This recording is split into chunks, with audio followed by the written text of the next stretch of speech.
Welcome to Geometry in Sports, Athletes Don't Cut Corners. This is Carlin Bucher, and my name is Byron Thompson. We work for the Department of Parks and Recreation for Prince George's County in the Youth and Countywide Sports Division.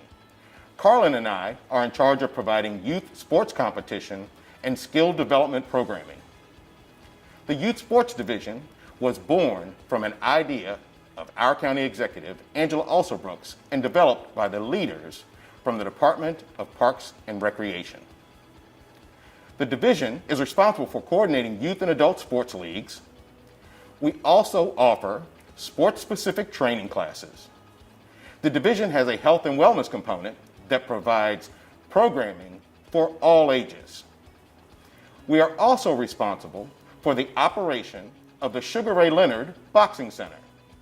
Finally, the division manages the permitting and reservation process for all athletic fields on park property. In this video, we will be discussing the following topics: the shapes you see in sports. Next, we will talk about the angles in the game and how to use your understanding of geometry to your advantage. Finally, we will preview our fall and winter class programs. These virtual classes will be led by the good folks from the Science of Sports group. Carlin, let's get things started.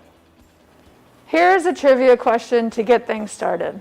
What professional sport does not have an official shape or dimensions to govern its playing surface? The answer is baseball. Here you can see an overlay of all 30 Major League Baseball stadiums. No two stadiums are identical in dimensions. Now let's talk about shapes in sports. Shapes in baseball. The diamond, another word for infield, is actually a square. The ball is a sphere. Home plate is a pentagon. The pitcher's plate is a rectangle. If you know the radius of a baseball, you can determine its surface area. Let's say the radius is 1.45 inches. We can use the equation 4 pi r squared to determine that the surface area of a baseball is 26.42 inches. In football, the field is a rectangle. It measures 120 yards by 53 1/3 yard, or 360 feet by 160 feet. The ball is a prolate spheroid. Since we know the length and width of the field, we can determine the area, which is 57,600 feet. Shapes in soccer. The ball is a sphere with a circumference measuring between 27 and 28 inches. The field, or pitch, is a rectangle that measures 110 yards long by 70 yards wide. Within the field are several other shapes, including the rectangular penalty box and the center circle. The official rules state that the radius of the center circle is 10 yards. Using this, we can determine the diameter. Diameter is 2 times the radius. The diameter of the center circle is 20 yards. Shapes in basketball. The court is a rectangle. The three-point line is an arc. The free throw area is a circle. The ball is a sphere with a circumference of 29.5 inches. Angles in the game. Understanding angles in the game is very important. It can help you in playing all sports. In football, when you are trying to track down a ball carrier, chasing the guy with the ball is made easier if you take the correct path. Following the runner will not help you make up any ground. Understanding that the shortest distance between 2 points is a straight line, and understanding where you want to catch the ball carrier is very important. Here's an example of using an angle to catch a ball carrier. Gets through that second level of the defense. Watch that and look out. Uh-oh, this could be bye-bye. Darryl Green comes from out of the picture, runs into your picture, past 2 Redskins that are chasing Dorsett. He runs right past them and catches him from behind. And look who caught him. As you can see, he did not run behind the ball carrier. He used an angle to meet the runner at a spot. The same idea can be used to track a fly ball. You do not want to chase the ball, but use the correct angle to track down a ball to a designated spot. Running behind a batted ball is not nearly as fun as making a great running catch, using your judgment to run at the correct angle. We will put you in the best position to make the catch. For all of you basketball fans out there, angles are also a factor in making baskets. Some of you may remember the big fundamental, Tim Duncan. He was the master of the bank shot. He used the backboard square to perfection. Some of your coaches may have also mentioned using the square or the box to make layups. Banking the ball off of the square is the most efficient way to make your layups. This is another example of using angles in sports. Knowing and understanding angles is also an important factor in being a goalie. Lining up to take away angles separates good from bad goalies in both soccer and hockey. We will talk a little bit more about this in an upcoming slide. Using geometry in baseball. The baseball infield, while a diamond is called a diamond, is actually just a square, which means it has 4 right angles or 90-degree angles. If you look closely at it, it's actually 2 right triangles next to each other. Knowing and understanding geometry will help you better understand some plays in the game of baseball. One of the exciting plays in the game of baseball is stealing second base. Knowing your geometry will help you understand why this play is successful. We know that a runner cannot outrun a thrown baseball, but why does this play work? It is about geometry. As the slide indicates, it is 90 feet between bases, so a runner has to run 90 feet to get from base to base. Knowing geometry will help you realize where the runner has the advantage over the defense. Let me explain. We know that the runner has to run 90 feet to get to second base. The key to stealing second base is knowing that the catcher has to throw the ball from home plate to second base to get the runner out. Understanding the Pythagorean theorem will help you know how far the catcher has to throw the ball to get you out. Let's see if we can figure that out. The theorem states that a squared plus b squared is equal to c squared.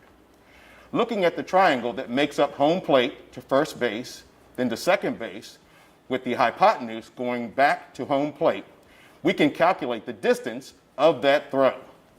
After inputting the numbers, we see that the throw from the catcher will need to travel 127 feet to beat a runner that only has to travel 90 feet.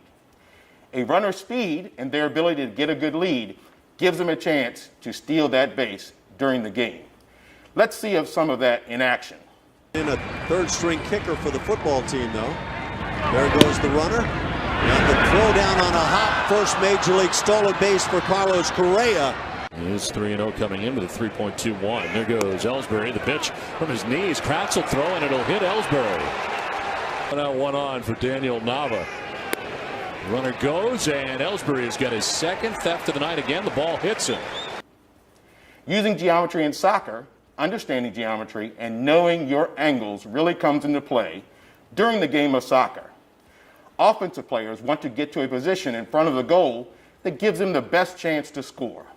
In position number 1, you have the best angle or view of the goal.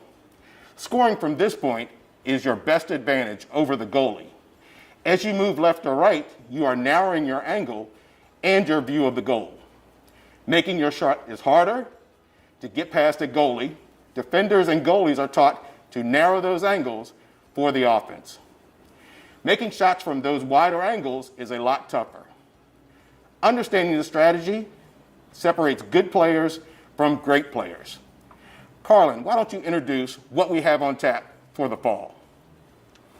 This fall, we are excited to offer some virtual classes that dig a little deeper in the discussion of science, math, and engineering in sports.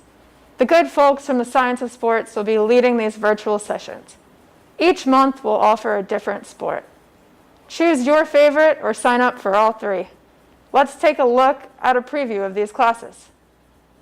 Hello, my name is Carly Stevens with Science of Sport. Science of Sport is an organization that promotes STEM, science, technology, engineering, and math through different sports. And I'm here to tell you that we're launching a virtual after-school program this fall. Every Monday, you'll log on with a live instructor via Zoom to go over different STEM concepts in different sports, such as baseball, basketball, and football. You will also receive a STEM activity bag full of materials that you can take home and use. Our goal is for you to connect STEM and sports. I will now show you a launch angle video lesson from our Science of Baseball curriculum, and I'll also show you our Measure Your Wingspan lesson through our Science of Basketball curriculum. And if you guys have a piece of paper, some tape, and a tape measure, you can follow along with these activities. If you don't, that is okay as well. I will now share my screen to show you the video.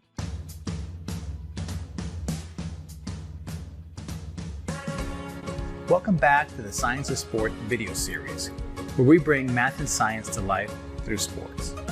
In this video, we'll be talking about launch angle, which is observable in free throws in basketball, in field goals in football, and in home runs in baseball. Play ball! Launch angle is the angle at which the ball comes off the bat. If the angle is too high, there'll be a pop fly. If the angle is too low, there'll be a line drive. So you want the ideal or optimal launch angle to be right in the middle, between 35 and 45 degrees for a home run. You can test different launch angles at home by simply using a piece of paper and some Scotch tape. We're going to show you how to turn this into this. The first step is you make a half a fold. The second step is making another half fold.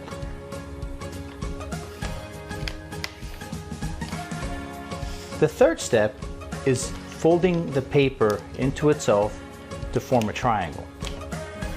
And then you repeat that step over and over until you reach the end of the paper.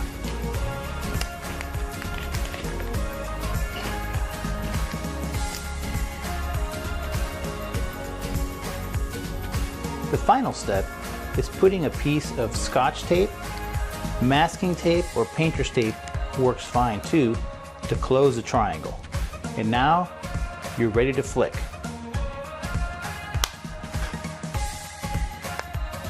I hope you enjoyed learning about launch angles, which reinforce your understanding of geometric angles while improving your baseball IQ. Thanks for watching. Welcome back to the Science of Sport video series, where we bring math and science to life through sport. In this video, we'll be learning about wingspan, which is important in all the sports, but especially basketball. Let's get started. The only item you'll need for this activity is a tape measure. Your task is to measure your wingspan and your height. Here's an example. Luca's wingspan is 56.5 inches. Luca's height is also 56.5 inches.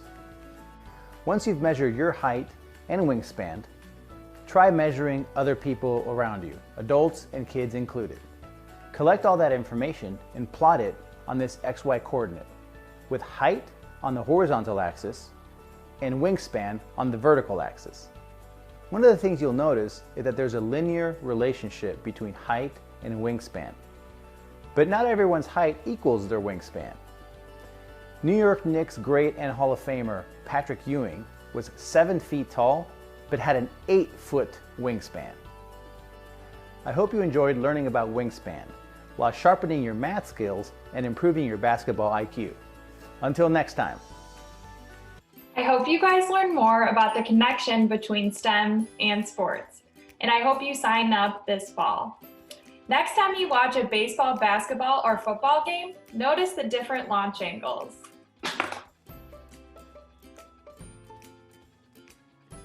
If you are looking for opportunities to put these theories into practice, check us out on the web. We offer a variety of sport competition and classes. As for the young ladies, keep checking in with us. We will be offering more opportunities in the near future. Thank you for watching. We hope to see you on the field or in a gym soon.